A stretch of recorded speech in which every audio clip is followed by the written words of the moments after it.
오늘 시편 39편도 어제 시편 38편과 마찬가지로 중병에 걸린 다윗이 자기의 죄를 회개하고 병 낫기를 간구하는 기도입니다. 다윗은 평생에 많은 시련을 이겨낸 연단된 왕이죠. 그러나 자기 생명에 대한 것은 그 스스로도 어찌할 수가 없는 것입니다. 중병에 걸려서 이제 내 인생도 마지막에 왔구나 하는 생각이 들 때 다윗도 인생의 허물을 느꼈지만 오늘 시편 39편을 보면은 기도하는 가운데 오히려 하나님께 대한 소망을 되찾고 있습니다. 사람이란 누구나 다 어려운 일 당하면은 불평하기 쉽고 원망하기 쉽습니다. 이게 타락한 인간의 본성입니다. 과거에 이스라엘 백성들이 출애굽을 하고 난 뒤에도 그랬습니다. 출애굽을 하고 나서 광야길을 행진했는데 날씨는 덥고 마실 물도 없고 길은 험해서 저절로 불평이 터져 나왔습니다. 처음에는 모세를 보고 원망했고 나중에는 하나님을 향해서 원망합니다. 여기서 먼저 우리가 알아야 하는 사실이 있는데 이렇게 불평하는 감정에 있어서는 모든 사람이 마찬가지라는 사실입니다. 다윗도 이런 감정에 있어서는 마찬가지입니다. 지금 이 시편도 다윗이 왕이 되고 한참의 세월이 흐른 뒤에 지은 시인데 이 시를 지을 때 다윗은 병석에 누워 있고 다윗의 왕위를 찬탈하려는 움직임이 있었습니다. 그러나 다윗은 그런 음모를 뻔히 알면서도 손을 쓸 수가 없었습니다. 그래서 다윗은 자기를 무고하게 괴롭히고 악하게 행하는 사람들을 볼 때마다 불평이 생겨나는 겁니다. 그런 사람들을 하나님께서 좀 심판했으면 좋겠는데 오히려 그런 사람들이 권력을 잡고 승승장구하고 있으니 그런 모습을 볼 때마다 하나님께서 어떻게 저런 사람들 버려두시는가? 왜 하필 내가 이런 병에 걸렸는가? 이런 불평들이 속으로부터 터져 나오는 겁니다. 그러나 똑같은 마음, 똑같은 감정을 가졌지만 다윗은 이런 감정에 사로잡혀서 죄를 범하지 않았습니다. 불평과 원망이라는 감정이 생기지 않을 수는 없지만 그 감정을 밖으로 끄집어내서 죄 짓는 일은 안 하겠다 하는 겁니다. 그래서 1절 내 혀로 범죄하지 아니하리니 악인이 내 앞에 있을 때 내가 내 입에 자갈을 먹이리라 하고 결단하고 선포합니다. 참 대단한 결심입니다. 믿음으로 사는 것과 믿음을 떠나 사는 것은 바로 이런 차이입니다. 여러분, 감정은 똑같습니다. 미우면 미운 감정이 들고 못마땅한 일이 있으면 화가 치밀어 오르고 똑같습니다. 그러나 믿음의 사람은 자기의 마음을 지켜나가면서 입으로 불평하지 않는 겁니다. 그러면 어떻게 합니까? 무조건 입 다물고 그냥 참는다고 참아지지가 않습니다. 답답합니다. 다윗도 마찬가지입니다. 2절 보세요. 내가 잠잠하여 선한 말도 하지 아니하니 나의 근심이 더 심하도다. 무조건 입 꾹 다물고 죽은 듯 있으려니 근심이 떠나지 않고 속은 답답한 겁니다. 그럼 이렇게 답답한 내 심정을 어떻게 해야 하겠습니까? 12절 13절 여호와여 나의 기도를 들으시며 나의 부르짖음에 귀를 기울이소서. 내가 눈물 흘릴 때 잠잠하지 마옵소서. 나는 주와 함께 있는 나그네이며 나의 모든 조상들처럼 떠도나이다. 주는 나를 용서하사 내가 떠나 없어지기 전에 나의 건강을 회복시키소서. 하나님께 간절히 부르짖어 기도하는 겁니다. 여러분, 불평하는 대신에 기도하시기 바랍니다. 세상을 향해서는 내 입술의 재갈을 물리고 하나님을 향해서 입을 크게 벌리고 부르짖어 기도하시기 바랍니다. 특별히 하나님의 말씀을 붙들고 성령의 감동으로 기도하는 것이 최고입니다. 그래서 오늘 다윗도 보세요. 3절 내 마음이 내 속에서 뜨거워서 작은 소리로 읊조릴 때에 불이 붙으니 나의 혀로 말하기를 하고 고백합니다.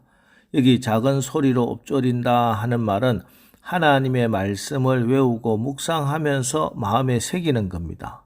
그때 성령께서 감동을 주시고 마음이 뜨거워지고 주께 더욱더 간구하고 싶은 열정이 불일 듯 일어나는 겁니다. 여러분, 지금도 하나님은 여러분의 말에 귀를 기울이고 계심을 믿으시기 바랍니다. 그렇기 때문에 우리가 말할 때 머릿속에 드는 생각을 말하기 전에 먼저 자신에게 누가 그 말을 했지? 이 생각은 하나님의 말씀으로부터 온 것인가? 사단이 준 것인가? 라고 물어봐야 합니다. 만일 그것이 하나님 말씀과 맞지 않는다면 사탄의 거짓말이거나 세상적인 가치관에 의한 생각임이 분명합니다. 그럴 때는 그것을 자신의 말로 절대 인정하지 말아야 합니다. 마귀가 주는 두려움과 부정적인 마음을 입으로 고백할 때 그 말은 영적으로 법적인 효력을 가지게 되고 즉각적으로 하나님의 능력을 막아버리기 때문입니다. 어떤 사람은 주님 제가 기도를 했는데 이루어지지 않습니다. 저는 마귀에게 패배한 것 같습니다. 하고 기도하는 것을 봅니다. 그러나 이런 기도는 하나님께서 가장 싫어하시는 최악의 기도입니다. 기도하는 사람은 자기 눈앞에 벌어지고 있는 현상을 보고 판단하고 결정하고 기도하는 게 아니에요. 말씀을 믿고 말씀을 붙들고 기도하는 겁니다.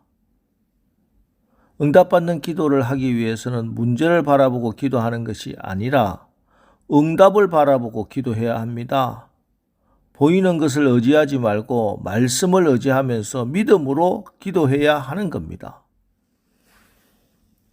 성경은 히브리서 10장 22절 23절에서 우리가 마음의 뿌림을 받아 양심의 악을 깨닫고 몸을 맑은 물로 씻었으니 참 마음과 온전한 믿음으로 하나님께 나아가자.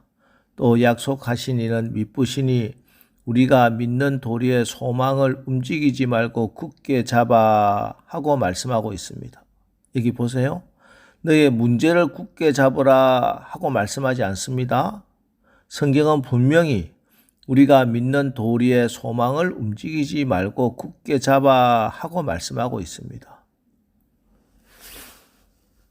능력 있는 기도를 하는 사람은 문제 자체는 하나님께 다 맡겨드리고 긍정적인 믿음의 고백, 즉 소망을 굳게 붙잡고 기도하는 겁니다. 여러분 분명히 말씀드립니다. 기도의 응답은 믿음의 고백에 있는 겁니다. 기도의 응답은 말씀을 믿고 그것을 입술로 고백할 때 이루어진다는 겁니다. 그러니 오늘 이 새벽에도 이렇게 기도하십시오. 하나님 감사합니다. 산이 점점 커지는 것처럼 보일지라도 예수의 이름 안에서 저는 그 산이 들려진 것을 믿음의 눈으로 봅니다. 믿음의 눈으로 저 산이 옮겨진 것을 봅니다.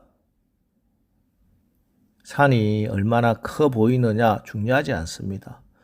눈에 보이는 것에 동요되지 마시기 바랍니다.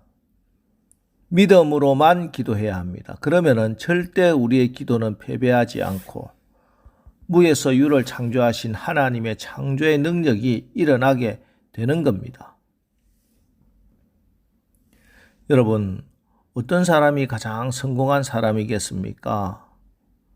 어떤 인생이 가장 행복한 인생이겠습니까? 많은 돈을 모은 사람이겠습니까? 자기 분야에서 최고가 된 사람이겠습니까? 아닙니다. 정말로 행복한 사람은, 정말 가장 성공한 사람은 하나님의 말씀으로 성령의 깨닫게 하심으로 성령의 인도하심으로 하나님이 인생의 주권자 되심을 깨달아 아는 사람입니다. 그리고 하나님의 은혜로 응답받고 살아가는 사람입니다. 여러분, 오늘 하루도 눈에 보이는 부정적인 것을 입으로 시인하고 패배에 빠져 살지 마시고 믿음으로 기도하면서 하나님의 음성을 듣고 내 인생의 어떠함과 하나님의 주권자 되심을 잊지 않고 늘 깨달아서 날마다 더 깊은 은혜의 자리로 들어가는 굳건한 인생이 되시기를 주님의 이름으로 축원합니다. 기도하겠습니다. 하나님, 우리의 눈앞에 펼쳐진 상황으로 인해 우리가 낙담하거나 절망하여 부정적이고 패배적인 말을 내뱉지 않게 하시고 끝까지 신실하신 하나님의 말씀, 세상을 이긴 이김은 이것이니 우리의 믿음이니라 하는 말씀 붙들고 믿음으로 기도하여 최후의 승리를 얻게 하옵소서. 바로 오늘이 하나님을 온전히 신뢰하고 하나님께 모든 것 맡기고 하나님이 이루시는 역사를 체험하는 승리의 날이 되게 하여 주시옵소서. 예수님의 이름으로 기도합니다. 아멘. 자, 이제 주여 오늘 하루도 눈에 보이는 현실이 아니라 말씀을 붙들고 내 입술을 지켜 치유와 회복과 부흥을 경험하게 하옵소서. 오늘 말씀을 붙들고 우리 합심해서 기도하고 나가겠습니다. 우리 기도하겠습니다.